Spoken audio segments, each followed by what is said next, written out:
एक ज़माने में एसीबी के मुखिया हुआ करते थे दिनेश एमएन, जिन्होंने कलेक्टर और एसपी तक को नहीं बख्शा, सलाखों के पीछे भेज दिया। और एक अब की एसीबी है जिसने कल एक कार्रवाई की और कार्रवाई इतनी नकली निकली कि एसीबी की चारों तरफ इस तरीके की चर्चा है कि हो सकता है कि एसीबी को माफ़ी मांगनी पड़े।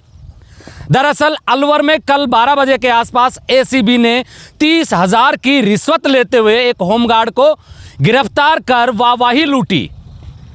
लेकिन जब जांच की गई तो ये ट्रैप फर्जी निकला। ट्रैप करवाने वाला महबूब किस तरीके से राजस्थान की एसीबी का टटलू काट के ले गया, गजब कर गया। इसलिए कहते हैं लोग कि महबूब और महबूबा के चक्कर से दूर रहें तो सुरक्षित रहेंगे। कल महबूब ने एसीबी के साथ में वो खेल करवा दिया कि एसीबी, राजस्थान एसीबी की किरकिरी होते घूम रही है। दूसरी बात कि राजस्थान पुलिस का एक कांस्टेबल अपनी बीवी के 3 लाख रुपए के चोरी हुए गहनों के लिए अपने ही डिपार्टमेंट के 1 महीने से चक्कर लगा रहा है।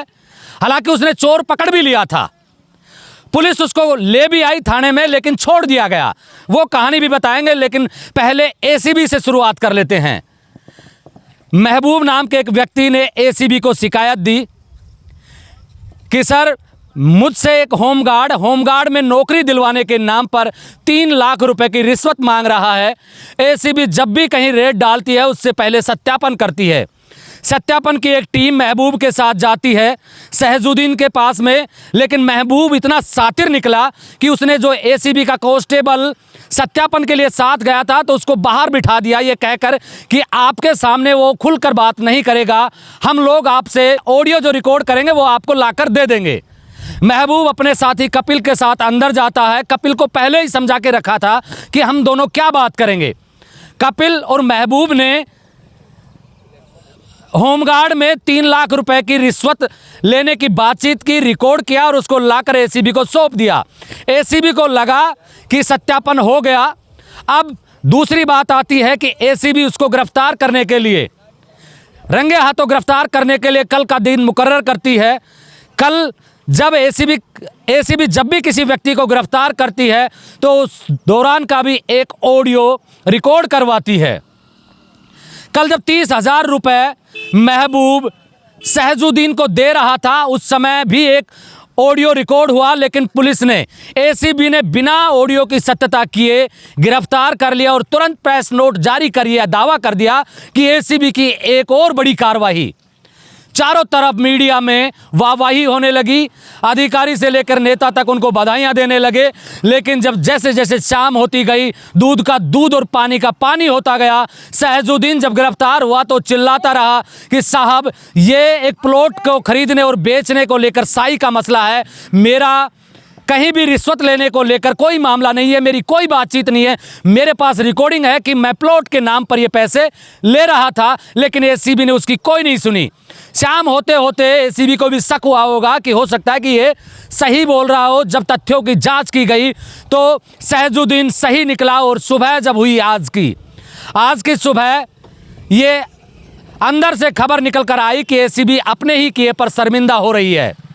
महबूब ने एसीबी का ही टटलू काट दिया, गजब कर दिया।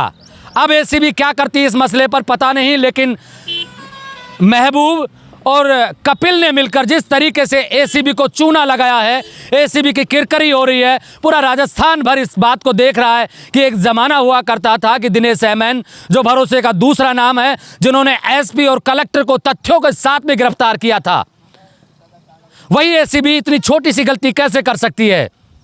दूसरी बात, मैं एक पुलिस कांस्टेबल की बात कर रहा हूं कि एक पुलिस कांस्टेबल की बीवी 27 तारीख को, पिछले महीने की 27 तारीख को अलवर के हॉस्पिटल में इलाज करवाने के लिए आती है। हॉस्पिटल से उसके गहने चोरी हो जाते हैं। कांस्टेबल थाने पहुंचता है, बीवी को लेकर शिकायत दर्ज करवाता है। पुलिस उसके साथ हॉस्पिटल जाती है। हॉस्पिटल में जब खंगाला जाता है तो वहां सीसीटीवी कैमरे नहीं मिलते हैं। आखिर जिस कांस्टेबल की बीवी के गहने हुए थे वो भी तो एक पुलिस वाला था। उसने अपने सूत्रों के हवाले से काम करना शुरू किया और अंततः शहर के कई सीसीटीवी खंगालने के बाद में वो उस जगह पहुंच गया जहां उसकी बीवी के चोरी हुए गहने पहुंचे थे। पुलिस 31 तारीख को उस घर पर पहुंचती है। गहने उठाती है, सोने और चांदी के बहुत सारे गहने उठाकर लेकर आती है। एक एएसआई ने जो वहाँ से गहने बरामद होते हैं उन पर सिग्नेचर करके डेट के साथ में थाने लेके आते हैं, महिला को भी लेकर आते हैं, उसकी बेटी को भी लेकर आते हैं। लेकिन जब जांच की जाती है तो अपनी ही पुलिस उस कांस्टेबल से कहती है कि नहीं, ये महिला जिस दिन तुम्हारी बीवी के गहने चोरी हुए थे उस दिन बहरोड की इसकी लोकेशन दिखाई दे रही है। आप सोचिए कि पुलिस किस तरीके से काम करती है। चोरी के मसले में उसी घर से जब 50 लाख के आसपास के गहने मिलते हैं, जब 50 लाख रुपए के आसपास के गहने मिलते हैं, उसको थाने तक ले आती है और शाम होते होते अपने ही कांस्टेबल से कहती है कि इस महिला की लोकेशन बहरोड की है। चलिए मान लीजिए, एक बार ये मान लेते हैं कि उस वाकई में वो महिला बहरोड रही होगी, लेकिन जो गहने पुलिस बरामद करके लेके आई थी वो किसके थे?